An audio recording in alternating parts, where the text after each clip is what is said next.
We're learning Mishna Nedarim, Parakeh, chapter 5, Mishnah Vav, Mishnah 6. And today's Mishnah is sponsored by the Garland family for a Refuah Shalema for Gavriel ben Etel Gita. Okay. Now, the beginning of this Mishnah may sound familiar because it's actually a repeat of something we learned previously, but it's being brought in as an introduction to the next part.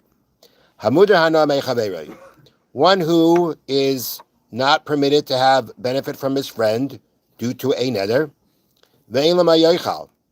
and this person who may not have benefit doesn't have what to eat. So we say, you who he may not have benefit from can give the food to somebody else as a gift. And now the other person, meaning the person who may not have benefit from you, will be permitted in it because he's not benefiting from you. He's benefiting from the other guy, from the other person who the food was gifted to. We got that? Yeah. We got that, right? So now the Mishnah is going to tell us a story which brings out a point. And the point is that if it's clear to us that this gift was only given for the purposes of that person being able to eat, meaning you're not sincere, you're not real about it. Because essentially, if this is going to work, it means that if I'm the person he can't have benefit from, I have to gift it to you as a real, absolute gift. Which means that you can really decide what you want to do with it. If you decide to give it to him to eat, fine. That's your thing, you gave him to eat. If you decide not to give him to eat, fine. But that, I have to, and when I'm giving that gift, I have to be sincere, I have to be real, that I'm giving it to you as a gift, and it's really up to you what to do. But if I don't mean that, if we see that I really mean that it's just a gift so that the other person can eat, then understandably that's not a proper gift. That's not going to work. So here we go. The story happened with a person in a place called Beis Chayron. His father was not allowed to benefit from him. Okay? They were not getting along, clearly. And the father was not able, because of a neder, to have benefit from his son. Now the son was marrying off his son. I mean, this man, this grandfather who can't have benefit, he was going to miss his grandson's wedding because, number one, the wedding takes place in his son's home. And if you cannot have benefit from someone, you can't even walk into their house. And you certainly can't eat from it either because you can't have benefit. All right. So what did this son? So we got the father, the son, and the grandfather. We've got the son, father, son, and grandson. Okay. So father cannot have benefit from a son. Son wants father to come to grandson's wedding. So what did he do? So son said to his friend, the courtyard, meaning where the wedding is going to take place, and the meal is given to you as a gift. But they're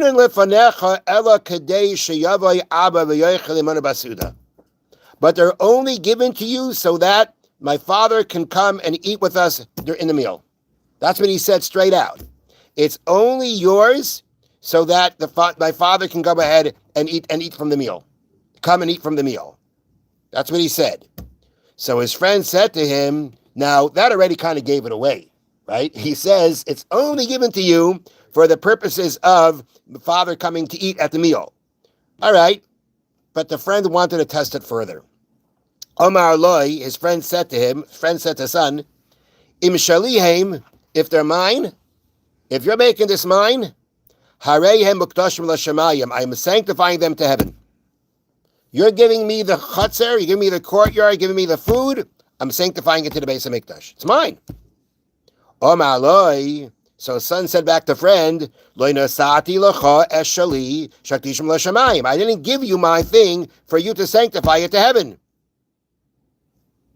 Omar Loi, so friend said back to son, he said to him, you only gave me yours,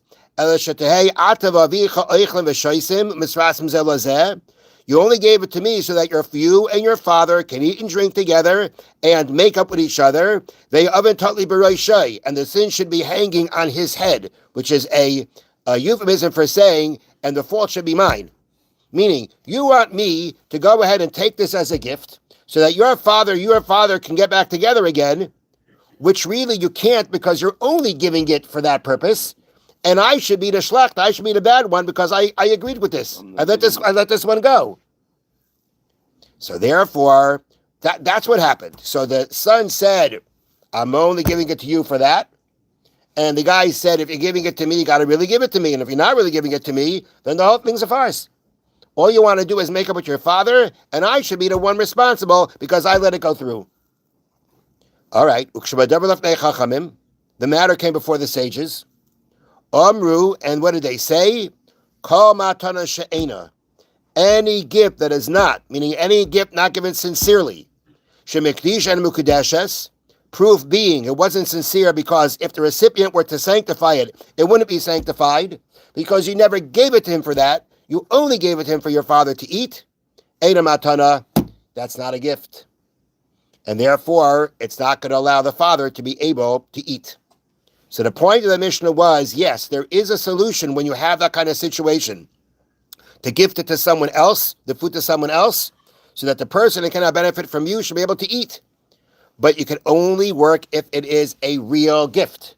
And a real gift means you're giving to that person, and that person can decide he has the power and the ownership to do whatever he wants with it, whether it be to actually give it to the person or not.